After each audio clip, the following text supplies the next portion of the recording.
Ni taarifa kwa umma kutoka katika Benki Kuu ya Tanzania ambapo taarifa kwa umma upotoshaji wa kutokea kwa shambulio la kimtandao katika benki nchini. Benki Kuu ya Tanzania inapenda kukanusha taarifa za upotoshaji kuhusu usalama wa mifumo ya malipo na akaunti za amana katika benki na taasisi za kifedha hapa nchini.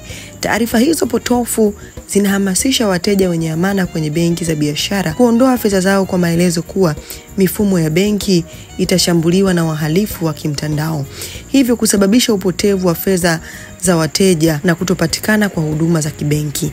Benki Kuu inawahakikishia wananchi kuwa mifumo ya malipo ya taifa pamoja na amana za wateja katika benki za biashara ni salama na inaendelea kuzisimamia kwa ufanisi na tija inayostahiki.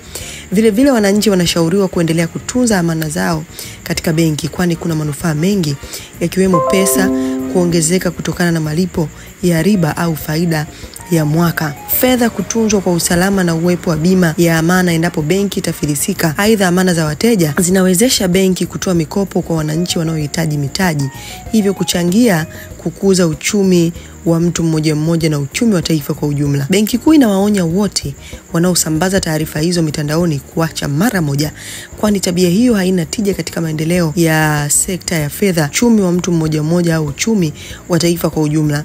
Benki Kuu kwa kushirikiana na vyombo vya sheria itachukua hatua kali za kisheria dhidi ya mtu yoyote atakayeendelea kueneza taarifa hizi za upotoshaji. Imetolewa na Emmanuel M. Tutuba, gavana wa Benki Kuu ya Tanzania. Sasa tayari wamekwisha kutoa onyo kutokana na yale mambo ambayo yanaendelea kwenye mitandao ya kijamii kwamba sijui benki itafanya 1 2 3. Nafikiri taarifa hapo inajieleza vyema na inajieleza vizuri kabisa. Nini maoni yako? Hii ni VOT Media, tumechangamka.